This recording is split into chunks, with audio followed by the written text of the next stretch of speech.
अस्सलाम वालेकुम 9th class. आज हम स्टार्ट करने जा रहे हैं अपना lecture number 13 unit number 4 animal and plant tissues का सेकंड पार्ट। हमने कल एनिमल टिश्यूज़ देखे थे, उसमें हमने 4 टाइप्स देखी थी, जिसके अंदर एपिथेलियल टिश्यू देखा हमने। इसके अलावा हमने कनेक्टिव टिश्यू देखा, मसल टिश्यूज़ देखा और नर्वस टिश्यू देखा। ठीक है, 3 टिश्यूज़ हमने डिटेल में देखे थे और नर्वस टिश्यू का हमने ओवरव्यू लिया था, जिसको एक दफ़ा हम दोबारा देख लेते हैं।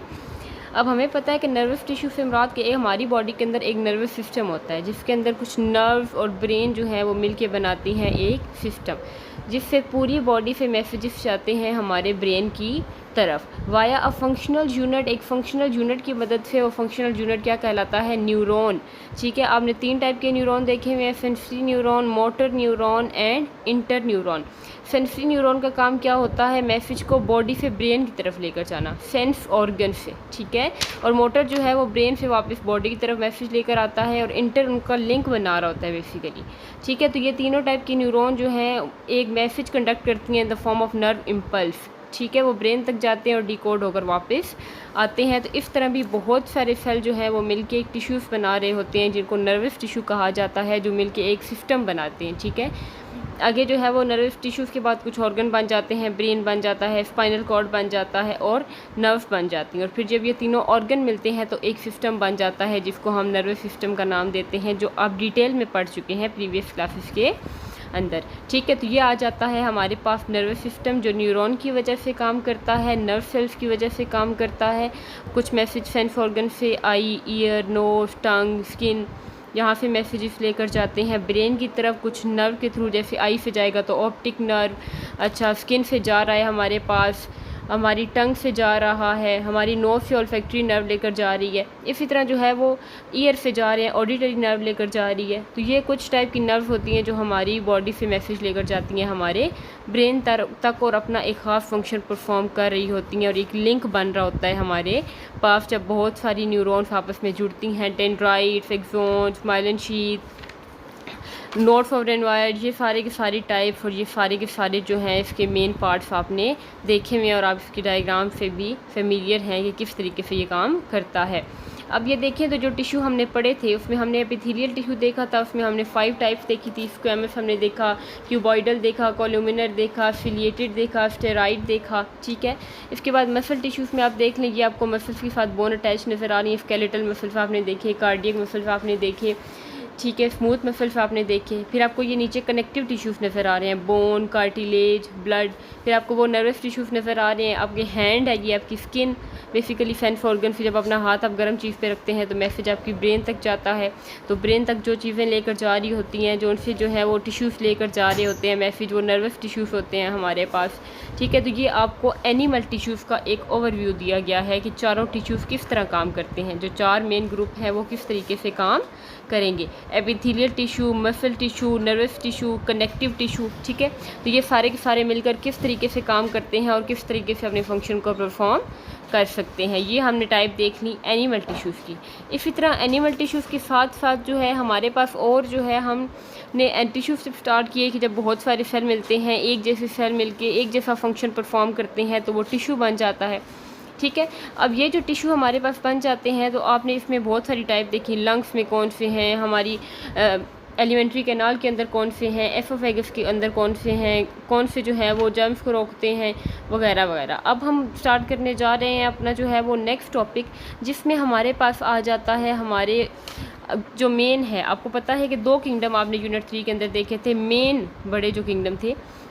वैसे तो 5 किंगडम सिस्टम आपने पढ़ा है। ठीक है, 5 किंगडम सिस्टम में आपने प्रोटोक्टिस्टा देखा, मोनेरा देखा, फंजाई देखा, एनिमेलिया देखा और प्लांटी देखा। लेकिन जब हम सेल की बात कर रहे थे तो हमने 2 मेजर सेल की कैटेगरीज देखी थी, एक एनिमल सेल और एक प्लांट सेल। इनका डिफरेंस भी हमने देखा, ऑर्गेनेलिस के बारे में भी हमने देखा, इनके फंक्शन भी देखे, सेल का स्ट्रक्चर उनके फंक्शन पे कैसे इम्प्लीमेंट करता है, ये सारी की सारी चीज़ें हमने देखी। हमने एनिमल टिश्यूज़ भी डिटेल में देख लिए। ठीक है, 4 टाइप के टिश्यूज़ के हमने डिटेल में देखा। तो अब हमारे पास नेक्स्ट कैटेगरी आ जाती है किंगडम प्लांटी के अंदर। ठीक है, कि प्लांट्स के अंदर किस किस टाइप के टिश्यूज़ हो सकते हैं। प्लांट के अंदर ऑर्गन सिस्टम इतना वेल डिफाइंड नहीं होता, लेकिन उसके अंदर भी सेल्स मौजूद होते हैं, उसके अंदर भी ऑर्गेनेलिव होते हैं, उसके सेल भी प्रॉपर काम कर रहे होते हैं। तो जब प्लांट के सेल मिलके एक ग्रुप बना देते हैं तो वो टिश्यू बन जाता है। अब हम उसकी कैटेगरीज के बारे में देखते हैं कि प्लांट के अंदर कौन कौन से टिश्यूज़ मौजूद होते हैं। As in animal the plant cell of plant are grouped into the tissues. ठीक है, जैसे एनिमल ऐसे ही प्लांट के भी जो है वो टिश्यूज़ बनते हैं with characteristic function such as photosynthesis and transport. ठीक है, दो मेजर कैटेगरीज हैं टिश्यूज़ की, सिंपल टिश्यू एंड कंपाउंड। ठीक है, एक सिंपल होते हैं और एक कम्प्लेक्स, इनके नेम से आपको पता चल रहा है। ठीक है, सिंपल टिश्यू पहले हम स्टार्ट लेते हैं। सिंपल टिश्यू में आ जाते हैं the tissue which are made of single type of cells, जिसके अंदर एक जैसे सेल्स मौजूद हों सारे के सारे और मिलके एक ग्रुप बनाए, तो वो क्या कहलाता है, सिंपल टिश्यू कहलाता है। और इनकी आगे फिर मज़ीद दो टाइप्स आ जाती हैं, meristematic tissues and permanent tissue. ठीक है, फर्स्ट कैटेगरी हम सिंपल टिश्यू की देखते हैं, मेरिस्टेमेटिक। मेरिस्टेमेटिक मतलब होता है ability to divide and redivide, कि जो सेल मेरिस्टेमेटिक होते हैं वो खुद को डिवाइड और रीडिवाइड कर सकते हैं, जैसे एनिमल में माइटोसिस और मियोसिस हम देखते हैं। इसी तरह प्लांट्स के अंदर मेरिस्टेमेटिक टिश्यू होते हैं, क्योंकि प्लांट ने अपनी हाइट भी इंक्रीज़ करनी है, अपनी विड्थ भी इंक्रीज़ करनी है। ठीक है, तो एक जब हम पौधा लगाते हैं, एक बीज लगाते हैं, तो वो हमेशा एक छोटा सा सीडलिंग नहीं रहती, एक छोटा सा पौधा नहीं रहता, वो दरख्त बन जाता है। तो वो किस वजह से बनता है, मेरिस्टेमेटिक टिश्यू की वजह से बनता है कि उसकी हाइट, उसकी विड्थ किस तरीके से बढ़ सकती है। ठीक है, तो हम स्टार्ट लेते हैं मेरिस्टेमेटिक टिश्यू को। The tissue are composed of cell. अब बहुत सारे सेल जब मिलते हैं तो वो टिश्यू बनाते हैं। ठीक है, और इनकी एबिलिटी क्या होती है, डिवाइड और रीडिवाइड, ये खुद को तकसीम कर सकते हैं। ये जो सेल होते हैं थिन वॉल्ड होते हैं, have large nucleus and small और नो वैक्यूल। इनके अंदर कोई भी वैक्यूल मौजूद नहीं होता, क्योंकि हमने क्या देखा था कि छोटे छोटे वैक्यूल्स होते हैं सेल के अंदर, लेकिन असल जो वैक्यूल है, प्रोमिनेंट वैक्यूल बनता है प्लांट सेल में जब मिच्योर हो जाता है प्लांट। ठीक है, प्लांट के सेल जो है जब मिच्योर हो जाते हैं, तो अभी सेल खुद को डिवीजन की कंडीशन में रखा हुआ है। सभी सेल क्या है, डिवाइड और रीडिवाइड हो रहा है, तो इसके अंदर वैक्यूल नहीं है। They don't have intercellular spaces among them, और ये सारे के सारे जुड़े हुए होते हैं, बंच के फॉर्म में होते हैं। Two main type of meristematic. अब मेरिस्टेमेटिक टिश्यू की भी आगे से दो फर्दर टाइप्स आ जाती हैं। ठीक है, सिंपल टिश्यू की दो टाइप देखी आपने, मेरिस्टेमेटिक एंड परमानेंट। मेरिस्टेमेटिक की भी आगे से दो फर्दर काइंड्स हैं, apical meristem and lateral meristem. Apical meristem are located at the apices. Apices mean के रूट, जो जड़ होती है हमारे पास पौधे की, उसकी जो है वो टिप पे, उसके कोनों पे मौजूद होते हैं मेरिस्टेम। और ये खुद को जब डिवाइड करते हैं, when they divide they cause increase in the length of plant, तो इससे क्या होता है, पौधे की लेंथ इंक्रीज होती है। ठीक है, अब पौधे को जब हम लगाते हैं तो सबसे पहले जड़ उसकी निकलती है। ठीक है, जड़ उसकी जब मजबूत हो जाती है तो पौधा मतलब उसको सपोर्ट मिल गई, अब हमारा पौधा खड़ा हो चुका है ज़मीन के अंदर। अब क्या करेगा, वो अपनी हाइट को इंक्रीज़ करना शुरू कर देगा। उसकी जड़ें जो हैं उसके कोने ज़मीन के अंदर की तरफ होते हैं। जैसे सेल खुद को डिवाइड करते हैं, पीछे की तरफ सेल डिवाइड होते जाते हैं और इसकी लेंथ ऑटोमेटिकली इंक्रीज होती जाती है। ठीक है, लेकिन इस ग्रोथ को हम क्या कहते हैं, प्राइमरी ग्रोथ, कि अभी सेल पौधे ने खुद को बड़ा करना शुरू किया है।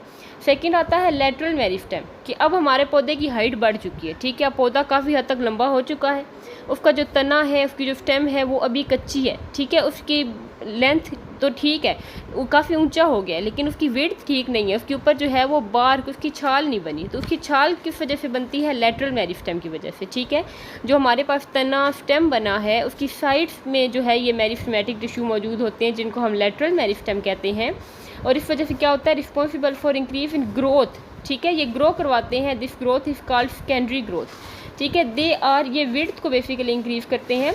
They are further of two type, इसकी भी दो टाइप्स होती हैं, वस्कुलर कैम्बियम जो कि जाइलम वाटर कंडक्टिंग टिश्यू, और फ्लोएम जो कि फूड कंडक्टिंग टिश्यू है, इन दोनों के बीच में मौजूद होता है। और कोर कैम्बियम जो कि लेटरल साइड प्लांट की उनके बाहर की साइड में मौजूद होता है। ठीक है, थर्ड इसकी काइंड भी है intercalary meristem, if in the form of small patches, ये छोटे छोटे टुकड़ों की फॉर्म में मौजूद होता है मेच्योर टिश्यू के अंदर। और these are common in grasses and help in the regeneration of part remove by herbivores. अब देखिए, एक पत्ते को खा गए हैं कोई जानवर, हर्बीवोर्स थे, उन्होंने पत्ता खा दिया, लेकिन कुछ अरसा गुजरता है पत्ता दोबारा आ जाता है। तो पत्ता कैसे आ जाता है दोबारा हमारे पास, इंटरकैलोरी मेरिस्टेम की वजह से। ठीक है, इंटरकैलोरी मेरिस्टेम्स क्या करवाती हैं, उनको रीजनरेट करवाती हैं, पत्ते दोबारा से निकलना स्टार्ट हो जाते हैं। कि ये नहीं कि एक दफ़ा किसी हर्बीवोर ने खा दिया तो वो पत्ते यहीं पे स्टॉप हो गए, ऐसा नहीं होता हमारे पास। ठीक है, इसके बाद आपको ये डायग्राम नज़र आ रही है, इस डायग्राम के अंदर आपको एपिकल मेरिस्टेम नज़र आ रहा है। ये लॉन्गिट्यूडनल व्यू है हमारे पास रूट टिप का, यानी कि अब हम एपिकल मेरिस्टेम की बात कर रहे हैं। रूट कैप आपको नज़र आ रही है। ठीक है, साथ आप देख रहे हैं ट्रांसवर्स सेक्शन है स्टेम का, यानी कि अब ये आपको लेटरल मेरिस्टेम हम यहाँ पे दिखाएंगे कि लेटरल मेरिस्टेम कैसे काम करता है। आपको एक कॉर्क नज़र आ रही है, ठीक है। ये बार्क का टिश्यू होता है, जो तना होता है एक दरख्त का, उसके ऊपर उसके बाहर वाली साइड को कॉर्क कहा जाता है। ये इम्परमिएबल होता है, यानी कि ये इजीली किसी भी मटेरियल को इंटर नहीं होने देता, ठीक है। देन कॉर्क कैम्बियम आ जाता है हमारे पास, जो कि कॉर्क टिश्यूज़ को बना रहा होता है। फिर कॉर्टेक्स आ जाता है हमारे पास। कॉर्टेक्स क्या है, हमारे पास आउटर लेयर है, ठीक है, स्टेम की या रूट की, जो कि एपिडर्मिस और वेस्कुलर बंडल सेल के सेंटर में मौजूद होते हैं, ठीक है। फाइलम और फ्लोएम मिलके बनाते हैं वेस्कुलर बंडल्स को। तो ये आपने देखी दो टाइप्स। फिर आ जाते हैं हमारे पास परमानेंट टिश्यू। परमानेंट टिश्यू जो है ये मेरिस्टेमेटिक टिश्यू से ही निकलते हैं, ठीक है, जब सेल खुद को मैच्योर कर लेते हैं और वो इस कंडीशन में आ जाते हैं कि मज़ीद अब प्लांट की ग्रोथ नहीं हो सकती, ठीक है। वो अपनी हाइट को इंक्रीज़ कर सकता है, ना वो अपनी ग्रोथ ज़्यादा बढ़ा सकता है, तो वो क्या बन जाते हैं, परमानेंट टिश्यू। जिसकी फर्स्ट टाइप आ जाती है एपिडर्मल टिश्यू, ठीक है। एपिडर्मल टिश्यू में देख लें composed of single layer of cell. इसके अंदर एक ही लेयर होती है जो पूरी बॉडी को कवर कर रही होती है, यानी कि प्लांट की आउटसाइड, ठीक है। ये एक बैरियर, एक जो है वो रुकावट क्रिएट करती है इन्वायरमेंट और इंटरनल प्लांट टिश्यूज़, ताकि बाहर से कोई भी चीज़, कोई भी इन्वायरमेंटल फैक्टर जो है वो प्लांट को हार्म ना कर सके। और जड़ों के अंदर जो है ये क्या करते हैं कि पानी को हमेशा जड़ों में देते हैं, तो उसको एब्जॉर्ब करना भी किसका काम है, एपिडर्मल टिश्यू का, ठीक है। On stem and leave they secrete cutin, ठीक है। क्यूटिन क्या होती है, बेसिकली एक आउटर कवरिंग होती है हमारे पास, ताकि एवेपोरेशन कम से कम हो। लीव में से सारी की सारी एवेपोरेशन होती है कि पानी जो है वो एवेपोरेट हो जाता है, पानी सारे के सारा रिमूव हो जाता है। तो स्टोमेटा से जब पानी निकलता है तो उससे क्या होता है कि डिहाइड्रेशन हो जाती है, पौधे जो है वो सारे के सारे सूखना शुरू हो जाते हैं। तो उसको रोकने का काम किसका होता है, हमारे पास क्यूटिकल का, ठीक है। फिर आ जाता है एपिडर्मल टिश्यू में कुछ स्पेशलाइज स्ट्रक्चर्स भी होते हैं जो अपना खास फंक्शन परफॉर्म करते हैं, जैसे कि रूट हेयर्स और स्टोमेटा। स्टोमेटा का काम क्या होता है कि इसने एवेपोरेशन को रोकना है, ऑक्सीजन और कार्बन डाइऑक्साइड की एक्सचेंज, ग्लूकोज की एक्सचेंज, ये सारे के सारे काम स्टोमेटा ने करने होते हैं, ठीक है। और रूट हेयर्स ने बेसिकली एब्जॉर्ब करना होता है कि ज़्यादा से ज़्यादा मिनरल्स, ज़्यादा से ज़्यादा वाटर जो है वो एब्जॉर्ब हो और वो प्लांट तक पहुंच जाए। तो ये हमारे पास मेन आ जाती है इंपॉर्टेंस या फंक्शन आ जाते हैं एपिडर्मल टिश्यू, जो कि हम देख रहे थे परमानेंट टिश्यूज़ के अंदर की। हमने मेरिस्टेमेटिक टिश्यू भी देखे और उसके बाद हमने परमानेंट टिश्यू देखे जो मज़ीद खुद को डिवाइड या रीडिवाइड नहीं कर सकते। इसके बाद जो है वो हमारे पास आ जाता है, इसके बाद आप ये देखिए परमानेंट टिश्यू की एक डायग्राम आपको नज़र आ रही है, जिसमें गार्ड सेल का वर्ड आप देख रहे हैं। जब हमने ऑस्मोसिस और गार्ड सेल्स देखा तो हमने यही देखा था कि ये आउटर कवरिंग होती है, बेसिकली स्टोमेटा के बाहर मौजूद होते हैं, और किस तरीके से ये वाटर को एब्जॉर्ब करते हैं, किस तरह ओपन होते हैं और किस तरह क्लोज होते हैं। और साथ में ये आपको एपिडर्मल सेल्स नज़र आ रहे हैं कि ये परमानेंट टिश्यूज़ होते हैं हमारे पास। इसके बाद सेकंड टाइप में ग्राउंड टिश्यूज़ कौन से होते हैं। ग्राउंड टिश्यू सिंपल टिश्यू से ही मिलके बनते हैं, क्योंकि हम सिंपल टिश्यू की फॉर्म पढ़ रहे हैं। सिंपल टिश्यूज़ कौन से हैं, पैरेनकाइमा सेल्स, ठीक है। पैरेनकाइमा सेल्स जो हैं वो पूरे प्लांट के अंदर बहुत ज़्यादा क्वांटिटी में पाए जाते हैं। ओवरऑल जो है ये स्फेरिकल यानी कि गोल होते हैं, लेकिन जब ये किसी दूसरे सेल के साथ जुड़ते हैं तो वहाँ पे ये अपने आप को फ्लैट कर लेते हैं, ठीक है, चिपटे हो जाते हैं। They have thin primary cell walls, इनके बाहर सेल वॉल्स मौजूद होती हैं, क्योंकि हम प्लांट सेल की बात कर रहे हैं। मैच्योर सेल की बात कर रहे हैं तो इनके अंदर लार्ज वैक्यूल्स भी मौजूद होंगे, ठीक है। लीव के अंदर क्या होगा, आर मीजोफिल जो है इनको मीजोफिल कहा जाता है। लीव की बात करें तो क्योंकि वहाँ पे क्या होती है, फोटोसिंथेसिस होती है, और दूसरे पार्ट में ये क्या करती हैं, साइड फॉर रिस्पायरेशन भी होती है इनके अंदर, क्योंकि इनके अंदर तो माइटोकॉन्ड्रिया भी मौजूद है जहाँ पे सेलुलर रिस्पायरेशन हो रही है, और राइबोसोम्स भी मौजूद हैं जिसमें प्रोटीन सिंथेसिस होती है, ठीक है। मोस्ट पैरेनकाइमा सेल जो है can develop the ability to divide and differentiate into other types of cell, and they do so during the process of repairing and injury. अगर प्लांट में कहीं पे कोई नुकसान हो जाता है, कोई जानवर किसी प्लांट को हार्म कर जाता है, कोई बीमारी लग जाती है, उसका कोई पार्ट लॉस्ट हो जाता है, तो उसको रीजनरेट करना, उसको दोबारा से रीग्रो करवाना, ये भी किसकी जिम्मेदारी होती है, पैरेनकाइमा सेल्स की जिम्मेदारी होती है। हर सेल का अपना एक खास स्ट्रक्चर है, अपना एक खास फंक्शन है, अपनी एक खास कैटेगरी है कि वो किस तरीके से काम कर सकते हैं किसी भी प्लांट के अंदर। तो हमने जो है वो क्या देखा, प्लांट टिश्यू की बात की तो हमने दो टाइप के टिश्यूज़ देखे, simple tissues and complex tissues, ठीक है। सिंपल में हमने मेरिस्टेमेटिक टिश्यू और परमानेंट दो मेन टाइप्स देखी। मेरिस्टेमेटिक की भी दो फर्दर काइंड्स थी। एपिकल मेरिस्टेम जो रूट की टिप पे मौजूद होते हैं, जो हाइट को बढ़ाते हैं, ठीक है, लेंथ को, और लेटरल मेरिस्टेम जो प्लांट की लेटरल साइड्स पे मौजूद होती हैं, उसको ग्रो करने में हेल्प करती हैं। इंटरकैलरी मेरिस्टेम्स भी हमने देखी। परमानेंट टिश्यू सेकंड कैटेगरी में हमने दो टाइप्स देखी, epidermal tissue and ground tissues, ठीक है। एपिडर्मल टिश्यू का भी हमने फंक्शन देखा कि इसका फंक्शन एब्जॉर्प्शन होता है, ये बैरियर के तौर पर काम करता है, एवेपोरेशन को रोकता है। ग्राउंड टिश्यू में हमने पैरेन्काइमा सेल्स की बात की, लीव में मीसोफिल सेल्स की बात की। तो स्पोर टिश्यू हमारे रह गए और कंपाउंड टिश्यू, इनको हम नेक्स्ट लेक्चर में डिस्कस करेंगे। Thank you.